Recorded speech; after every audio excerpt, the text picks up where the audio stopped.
మహాగణాధిపతయే నమః. ఓం గురుభ్యో నమః. ఓం శ్రీమాత్రే నమః.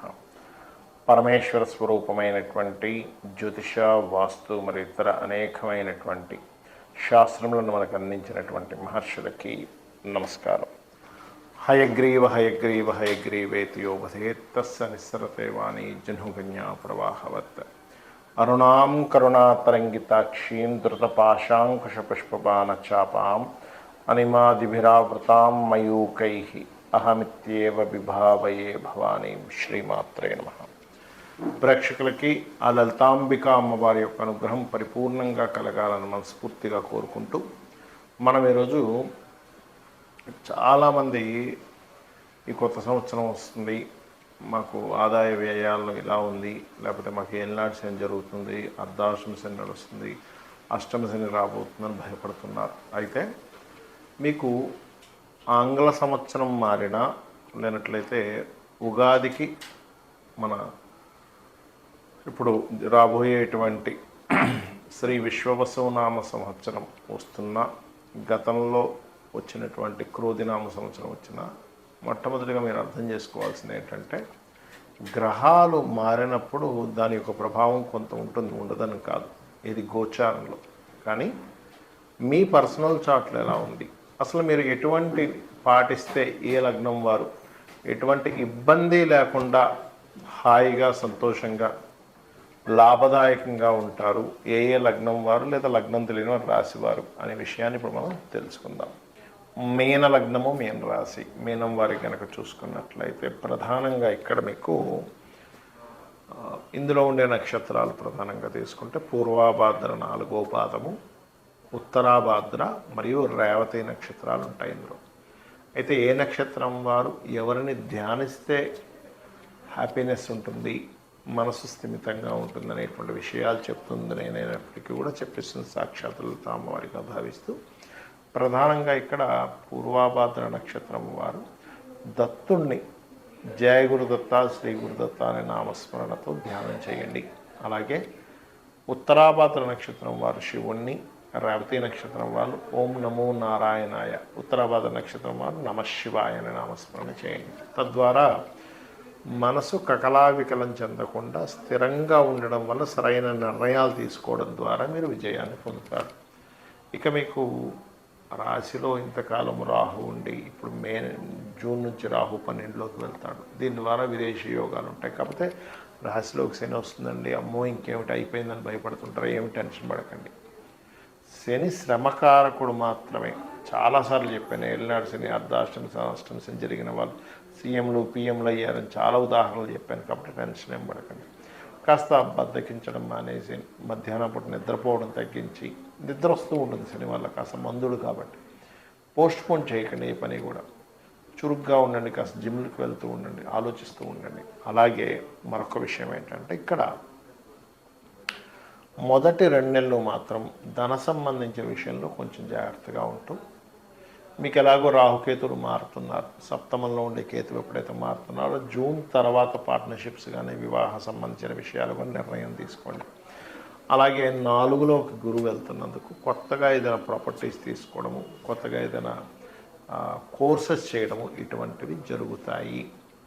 అయితే ఇక్కడ కాస్త ఈ గురువు ఎప్పుడైతే 4లో ఉన్నాడో ఇది కాస్త మీకు మాత్రమే కాకుండా మీ జీవిత భాగస్వామికి కూడా ఏదైనా ఉద్యోగ అవకాశాలు రావడానికి అనుకూలిస్తుంది 4లో గురువు మీనం వారికి చూసుకున్నట్లయితే. అదేవిధంగా ఇక్కడ నిత్యము ఆరాధన చేయవలసినటువంటిది గౌరీదేవి యొక్క అష్టోత్తరాలు ఎక్కువగా చేసుకోవడం. ఎంత గౌరీదేవి అష్టోత్తరాలు చేసుకోవడము, ఏలాంటి శని నడుస్తున్నందుకు కాస్త బెల్లము తినిపించడము, నూనె. ఎందుకంటే రాశిలో శని సంచారం జరుగుతుంది, భయపడే వాళ్ళు ఎక్కువ ఉన్నారు. ఏం భయపడక్కర్లేదు. చక్కగా మీరు ఏం లేదు, ఒక 1/2 కిలోన నూనె తీసుకోండి, నువ్వుల నూనె తీసుకొని మీకు దగ్గరలో శివాలయంలో దీపారాధన కోసమని ఇవ్వండి చాలు. ఆ పరమాత్మ అంతా మీకు మంచి జరిగేలా చూసుకుంటాడు. ఏ లగ్నం వాళ్ళైనా ఏ రాశి వారైనా సరే ఈ కొత్త సంవత్సరంలో బాగా కలిసి రావాలంటే కొన్ని సూత్రాలు పాటించండి. మీకు ప్రతిసారి ఎదురు చూస్తూ ఉంటారు, ఈ సంవత్సరం నుంచి బాగుంటుందేమో, ఇంకో సంవత్సరం నుంచి బాగుంటుందేమో, ఇప్పటికైనా నా కష్టాలు పోతాయేమో అని ఎదురు చూడటం కాదు. కొన్ని పాటిస్తే ఖచ్చితంగా క్లియర్ అవుతాయి. ఏమిటవి అంటే, ఒకటి, ఈ గ్రహాల యొక్క ప్రభావం అంతా కూడా మన కర్మని ఆధారం చేసుకుని అవి ప్రభావితం అంటే అవి ప్రభావం చూపిస్తూ ఉంటాయి. అంటే మన కర్మ పూర్వజన్మలో ఏ కర్మ చేశామో దాని ఆధారంగా పూర్వజన్మ కర్మ తొలగాలి అంటే మనకు శాస్త్రాలు చెప్తున్నటువంటిది గంధముతో భగవంతుని పూజించాలి. గంధం వల్ల పుణ్యం పెరుగుతుంది అంటారు. ఏమిటండి గంధం వల్ల పుణ్యం పెరగడం ఏమిటి అంటే ఇందులో బయటకి బాహ్యంగా కనబడేటువంటిది మనకి గంధం అరగబావి చక్కగా మనం లం పృథ్వీ తత్వాత్మనే గంధం పరికల్పయామి అని చెప్పి మనం పూజ చేస్తూ ఉంటాం పంచోపచార పూజల్లో. కానీ ఇక్కడ దీని అర్థం ఏమిటంటే గంధము దీనికి గురువు అధిపతి, గురువు జ్ఞానానికి అధిపతి, గుర్తుపెట్టుకోండి. అంటే మీకు గనక జ్ఞానం వచ్చినట్లయితే ఆటోమేటిక్గా పాపం తొలగిపోతుంది. మనకు శాస్త్రాలు కూడా ఇవే చెప్తున్నాయి, అంతే కదా. అంటే ఏమిటి, జ్ఞానయోగం చాలా గొప్పది అంటూ ఉంటుంది. అంటే నువ్వు జ్ఞానాన్ని సంపాదించుకో. గంధం ఎలా అయితే పూజ చేస్తావో గంధంతో పూజ చేయడం వల్ల జ్ఞానం పెరుగుతుంది. అంటే మనకి విచక్షణ పెరుగుతుంది, మనం ఏం చేస్తున్నాం ఏం చేయట్లేదు. అందుకని ఖచ్చితంగా గంధంతో పూజ చేయాలంటారు. అందుకే గంధము, ధూపము, దీపము, నైవేద్యము, పుష్పము, ఈ పంచోపచారాలు చేస్తూ ఉంటాం. అయితే ఇక్కడ నిత్యము ఉదయము సాయంత్రం ఒక దీపం పెట్టి ఒక్క 10 నిమిషాలు కూర్చొని చూడండి. మీ లైఫ్ ఏ సంవత్సరం వచ్చినా ఖచ్చితంగా మంచి మార్పు వైపు వెళ్తూ ఉంటుంది. ఇక రెండో విషయం ఏంటంటే మీకు దగ్గరలో ఆలయం ఏదైనా ఉన్నట్లయితే అందులో ప్రధానంగా మాకు శని యొక్క ప్రభావం ఎక్కువ ఉందండి, ఏలినాడు శని ఎక్కువగా ఉంది అనుకునేవారు ఒకటే చెప్తాను, ఆంజనేయ స్వామి ఆలయానికి వెళ్ళి చూడండి.